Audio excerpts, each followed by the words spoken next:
Hello everybody, I'd like to give you my Raw 1000th anniversary review.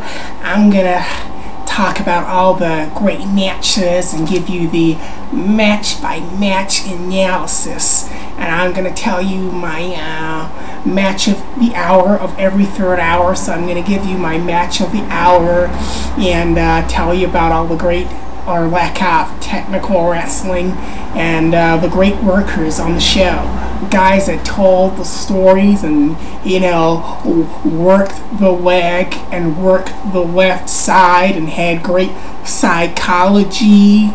I'm gonna get started on that with I got my notes. All right. I will never do anything like that. I'm kidding. Anyways, talking about Raw and the 1000th anniversary. Actually, I'm not knocking anyone who does that. If you do that, you're good at doing that. I'm really awful at it, so God bless you. Anyways, Raw 1000th anniversary was a few hours ago, well, for me anyways. There was a lot of things that happened, and things that I want to talk about that got my attention. It's interesting seeing The Miz with his new look. Was that an attempt to make him look hard? I think that was because he's doing the Marine film and they want to make him look tough. But The Miz trying to be a Marine, it just in general was a big joke to me, period. But he come back and he won the Intercontinental title. It was more of a nostalgia show, and nostalgia shows can be fun so long as you don't overkill it. It's quite funny seeing D-Generation X come out the first half of the show. And the reason why it was funny to me is because for those of you who follow the stuff that goes on the internet, you got Billy Gunn talking all these mad things about how he's going to beat up Triple H in real life, and then sure enough there he is marching down the aisle with him doing suck it, suck it, suck it. So as $1 Million Man Ted DiBiase said, the Prophet, everyone's got a price, and I guess he knows what side of the table the bread's buttered on. Yeah, they came out, Damien Sandow came out, they destroyed him. It was nice to see Sandow get a rub, but then he got destroyed. But you know, man, it was weird seeing X-Pac on TV. That was another thing. Anyways, other things that stood out to me, other things that I remembered. I remember we discussed the CM Punk John Cena match last week, and we will get to that. But another thing. It looks like Chris Jericho is going to be turning babyface, Dolph Ziggler and him. You know, they're still building on from what they did last week. I thought they were going to make more of a deal out of Sin Cara and Rey Mysterio kind of being in the same ring.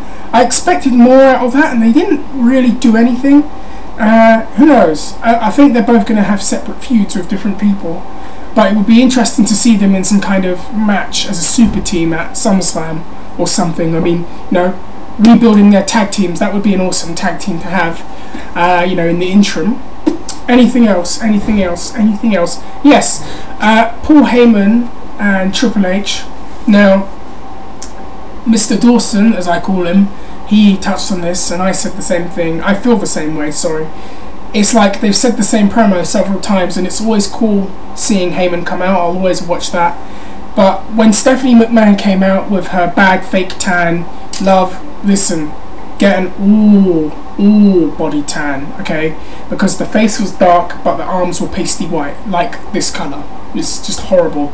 She comes out and does this promo, and it doesn't even... It just, yeah, I don't know. I can't really... I'm not that big on seeing the McMahons most of the time. And of course, I'll never forget when they had to be all over WrestleMania 2000 and the invasion angle, which really should have, you know, that's another story. She comes out and does this promo, "You're not better than my dad," and just goes on and on and on and on, and then dives on Heyman and starts beating him, and then Brock eventually comes out, and then they have that, you know, massive fight in the middle of the ring. So it's been official now, they're going to wrestle.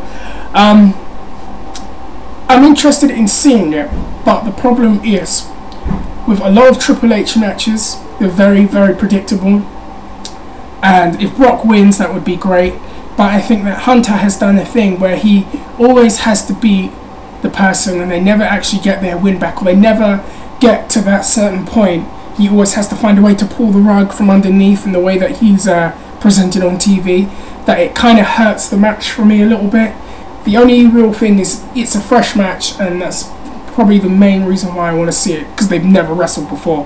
If you don't count that triple threat match in Australia, that's on YouTube somewhere with The Rock. So I mean, and you know, his track record has shown this. I mean, CM Punk was very hot last year, and Hunter had to beat him, and he's still not gotten that win back, which is interesting. What else? Daniel Bryan and AJ Lee. Now that was, it had a lot of build.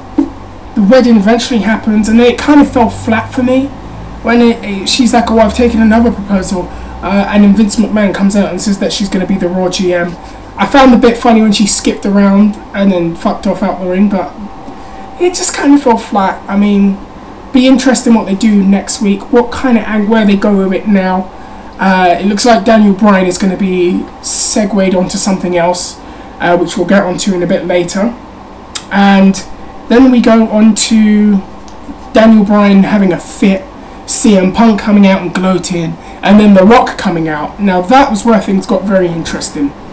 The Rock's doing his promo, he's doing his shtick. I think,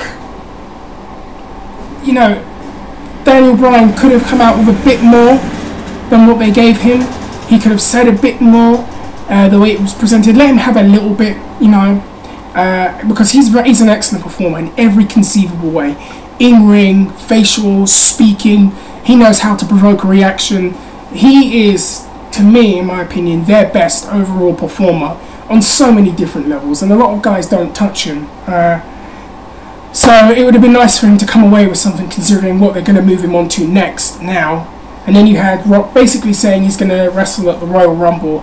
And in a way, I kind of was like, oh yeah, that's cool.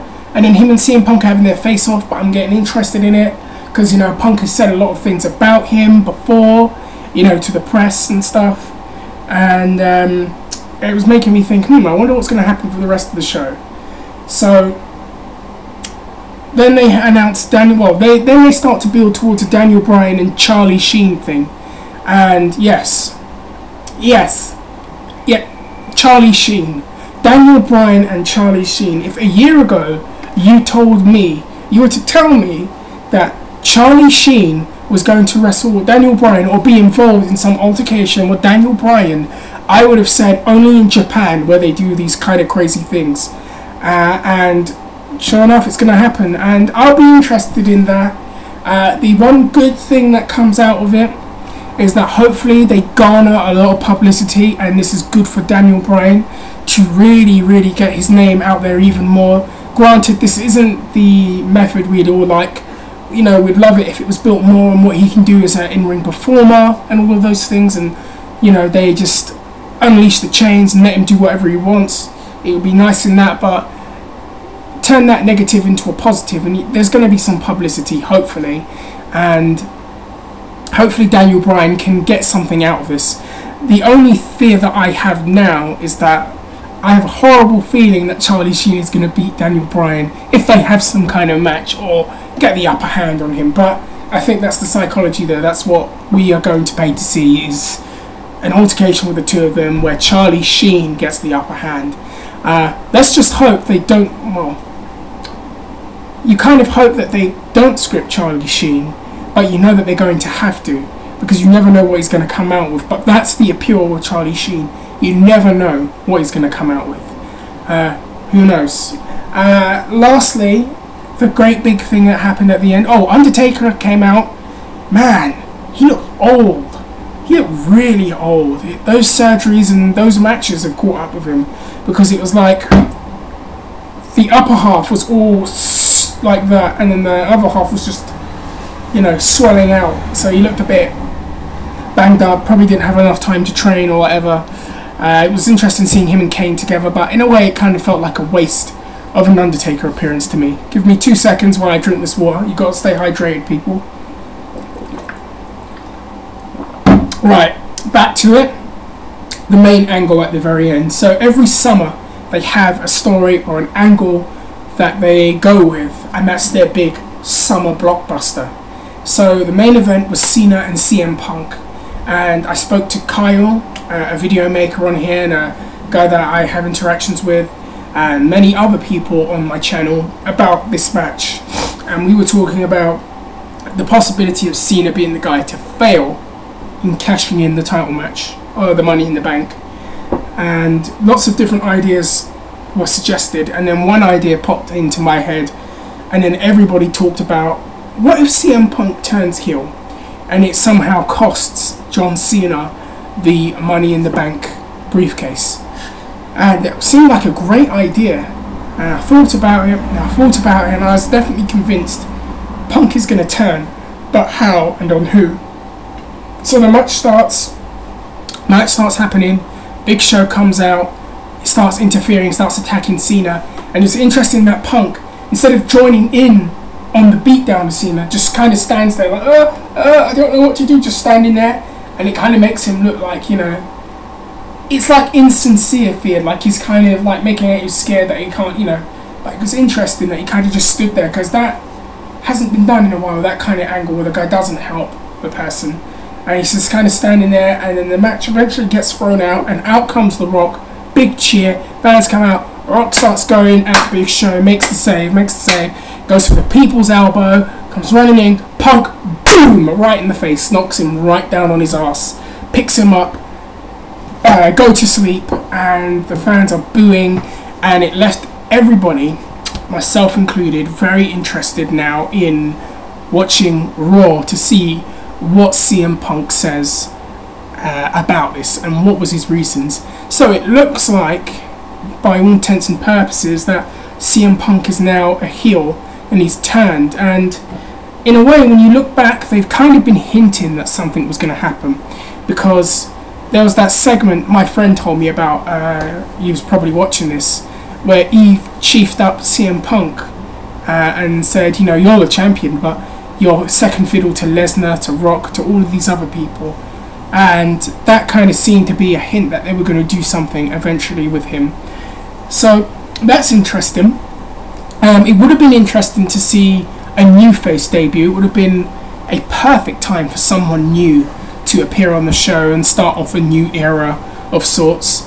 We got a lot of old faces. We even saw the grown-up hand that Mae Young gave birth to. That was Mark Henry's kid.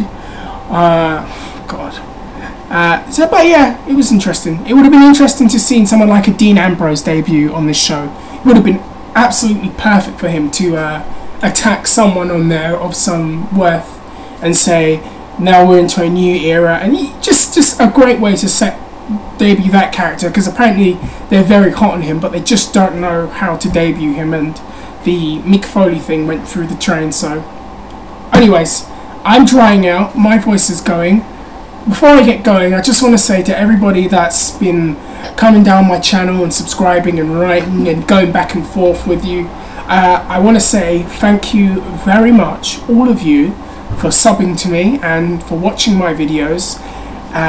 It really, really means a lot, actually, and I'm quite touched that people are coming down here and talking, and I like talking with wrestling fans and MMA fans, because we're kind of a different breed, if you know what I mean. I can't necessarily go out there and talk to the person doing the building work outside and be talking about wrestling or MMA in the way that I am, but I know that there's people here on YouTube and all over the internet that could understand me and I can go back and forth with, and because of that it's been a real fun experience. So thank every one of you, thank you all, pat yourselves on the back, and I will wrap this one up.